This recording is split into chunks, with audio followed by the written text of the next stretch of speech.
Hi friends, welcome back to my channel Sonu Juhi's kitchen. ఇవాల్టి video మామిడికాయ పప్పు ఎలా తయారు చేసుకోవాలో చూసేద్దాం రండి. ముందుగా ఒక కప్పు కందిపప్పును తీసుకొని శుభ్రంగా కడిగి ఒక కప్పు కందిపప్పుకి 3 కప్పుల నీళ్ళను పోసుకొని 1/2 టీ స్పూన్ పసుపు, ఒక మీడియం సైజు ఉల్లిపాయని ఇలా ముక్కలుగా కట్ చేసుకొని వేసుకోండి. అలాగే 2 మీడియం సైజు టమాటాలను, 2 రెమ్మల కరివేపాకు, 1 టీ స్పూన్ ఆయిల్ని వేసి మొత్తం ఒకసారి కలుపుకొని కుక్కర్ మూత పెట్టి 4 విజిల్స్ వచ్చేంత వరకు కుక్ చేసుకోవాలి. పప్పు ఉడికేలోపు మామిడికాయ పైనున్న తొక్కును తీసేసి ఇలా ఈ విధంగా ముక్కలుగా కట్ చేసుకోవాలి. మామిడికాయ పప్పు చేసేటప్పుడు ఎంత పడితే అంత మామిడికాయ ముక్కలు వేయకూడదండి. నేను చెప్పే కొలతలతో ఒకసారి ట్రై చేసి చూడండి. మామిడికాయ అనేది పుల్లగా ఉంటే 1 కప్పు కందిపప్పుకి 1/2 కప్పు మామిడికాయ ముక్కలు వేసుకుంటే పులుపు అనేది పర్ఫెక్ట్గా సరిపోతుంది. అదే పులుపు అనేది తక్కువగా ఉంటే 3/4 కప్పు సరిపోతుందండి. మరీ ఎక్కువ ముక్కలు వేసుకుంటే పప్పు అనేది పుల్లగా ఉంటుంది. సో ఇది గుర్తుపెట్టుకోండి. ఈ విధంగా చేస్తే పప్పు సూపర్గా ఉంటుంది.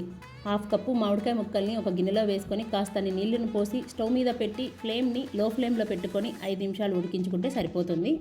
చూడండి, 4 విజిల్స్కి పప్పు అనేది చక్కగా ఉడికిపోయింది. ఇప్పుడు పప్పుని గరిటెతో ఇలా మెదుపుకొని రుచికి సరిపడా ఉప్పు, అలాగే ముందుగా ఉడకబెట్టి పెట్టుకున్న మామిడికాయ ముక్కలు వేసి కారానికి సరిపడా 1.5 టీ స్పూన్ కారం వేసుకొని మొత్తం ఒకసారి కలుపుకొని స్టవ్ మీద పెట్టి ఒక పొంగు వచ్చేంత వరకు ఉడికించుకోవాలి.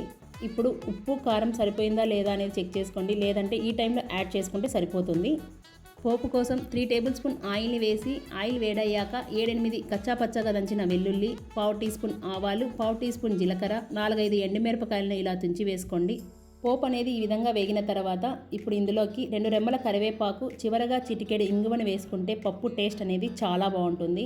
ఇప్పుడు ఈ పోపుని పప్పులోకి ట్రాన్స్ఫర్ చేసేసి మొత్తం ఒకసారి కలుపుకొని చివరగా సన్నగా తరిగిన కొత్తిమీరని వేసుకుంటే మామిడికాయ పప్పు రెడీ అయిపోయింది. సో ఫ్రెండ్స్, చాలా అంటే చాలా బాగుంటుంది. తప్పకుండా మీరు ట్రై చేసి మీకు ఎలా కుదిరిందో మీ ఫీడ్బ్యాక్ని కామెంట్ రూపంలో షేర్ చేసుకోండి.